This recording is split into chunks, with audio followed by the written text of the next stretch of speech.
Kolluru వెలుమలలో best flat కోసం చూస్తున్నారా? రాధే స్కైనే ఎంచుకోండి.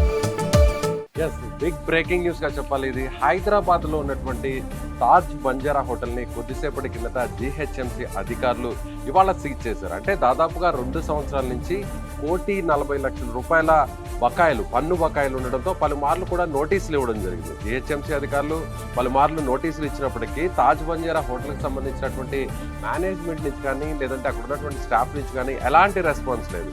అంటే దాదాపుగా ఒక 6 నెలలు చూస్తారు, ఒక త్రైమాసికం చూస్తారు, 3 నెలలు చూస్తారు, 6 నెలలు చూస్తారు, ఒక ఏడాది చూస్తారు. ఆ తర్వాత ఏడాది తర్వాత కూడా మళ్ళీ కూడా నోటీసులు జారీ చేయడం జరిగింది.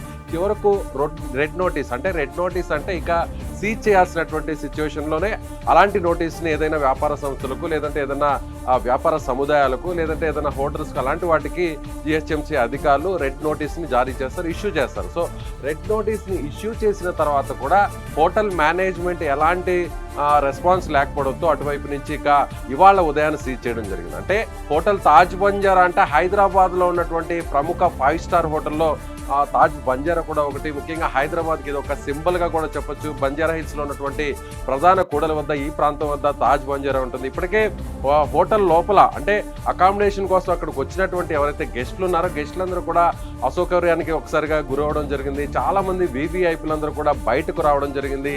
అక్కడ తాళాలు వేసి సీజ్ చేసినటువంటి సిచ్యువేషన్ కూడా చూసిన తర్వాత ఒక్కసారిగా అక్కడ ఉన్నటువంటి గెస్టులందరూ కూడా షాక్ అయ్యారు. ముఖ్యంగా తాజ్ బంజారా హోటల్ అంటే కూడా ఎప్పటి నుంచో ఇది గత దశాబ్ద కాలం నుంచి కావచ్చు, 2 దశాబ్దాల కాలం నుంచి కావచ్చు, హైదరాబాద్లో ఉన్నటువంటి ఎవరైనా హైదరాబాద్కి వీవీఐపీలు, విదేశీయులు కానీ లేదంటే రాజకీయ ప్రముఖులు కానీ లేదంటే వ్యాపారవేత్తలు కానీ ఎవరైనా కూడా తాజ్ బంజారాకు వస్తుంటారు. తాజ్ బంజారాలోనే అక్కడ స్టే చేస్తుంటారు. కొంతమంది అయితే అక్కడ దాదాపుగా కొన్ని వారాల పాటు కూడా అక్కడ స్టే చేసేటువంటి పరిస్థితి. అయితే ఇప్పుడు ప్రజెంట్ అక్కడ ఉన్నటువంటి గెస్ట్ల పరిస్థితి ఏంటి? గెస్టులందరూ కూడా బయటకు వచ్చారు. జనరల్గా 5 స్టార్ హోటల్ కానీ 7 స్టార్ హోటల్ కానీ ఇవన్నీ కూడా ఇదొక స్టేటస్కి సింబల్గా చూస్తారు. ఎవరైనా కూడా అక్కడ అకామిడేట్ అవ్వాలంటే కూడా అక్కడ ఎవరైనా చెక్ ఇన్ అవ్వాలన్నా కూడా సో అదొక తమకు ఒక స్టేటస్గా భావిస్తారు. సో ఇప్పుడు తాజ్ బంజారాకు సంబంధించి పరువు పోయినటువంటి పరిస్థితి. అంటే ఇప్పటి వరకు కూడా ది బెస్ట్ హోటల్స్లో వన్ ఆఫ్ ది హోటల్గా ఉన్నటువంటి తాజ్ బంజారా ఇప్పుడు చివరకు పన్ను కట్టలేక అంటే ప్రభుత్వానికి ట్యాక్స్ కూడా పే చేయలేక దాదాపుగా 2 ఏళ్ళు 1.5 ఏడాది పాటు ఇలా ట్యాక్స్ కట్టకుండా ఉండడం అనేది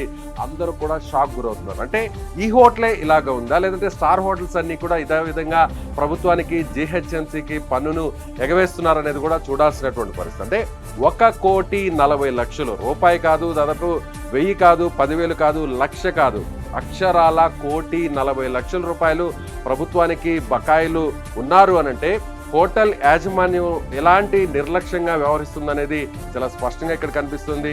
అక్కడ ఒకసారి మనం హోటల్లో చెక్ ఇన్ అవ్వాలంటే హోటల్లో స్టే అవ్వాలంటే దాదాపుగా ఒక్కొక్కరి దగ్గర నుంచి అక్కడ ఉన్నటువంటి రూమ్స్ బట్టి సూట్ రూమ్స్ కావచ్చు లేదంటే ఇలా లగ్జరీ రూమ్స్ కావచ్చు ఇవన్నీ కూడా అన్నీ కూడా ₹1,000 ఉంటాయి. దాదాపుగా 20,000, 30,000, కొన్ని 50,000, 70,000 కూడా ఉండేటువంటి పరిస్థితి. అంతంత గెస్ట్ల దగ్గర నుంచి వీవీఐపీల దగ్గర నుంచి అంత వసూలు చేస్తున్నటువంటి హోటల్ యాజమాన్యం ఇప్పుడు ఎందుకు ఇప్పటి వరకు కూడా గత 2 సంవత్సరాల నుంచి ట్యాక్స్ పే చేయలేదు అనేటువంటి విషయం ఇప్పుడు కూడా బయటకు రావట్లేదు. అయితే జిహెచ్ఎంసీ అధికారులు చాలా స్ట్రిక్ట్గా వ్యవహరించారు.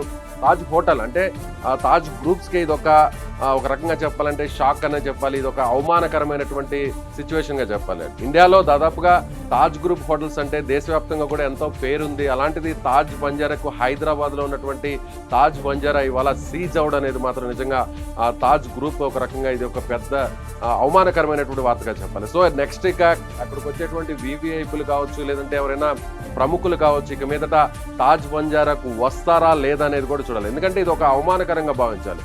ముఖ్యంగా అక్కడ ఉన్నటువంటి గెస్టులందరూ కూడా బయటకు వచ్చేసినటువంటి పరిస్థితి. అయితే ఇప్పుడు ఏం చేస్తారు? హోటల్ యాజమాన్యం దీనిపై ఎలా స్పందిస్తుంది? వెంటనే ఇమీడియట్గా కట్టాల్సినటువంటి ట్యాక్స్ని ఏదైతే పెనాల్టీతో పాటు తిరిగి ప్రభుత్వానికి జీహెచ్ఎంసీకి పే చేస్తుందా లేదంటే పే చేసేంత వరకు కూడా అలాగే హోటల్ని సీజ్ చేస్తారా?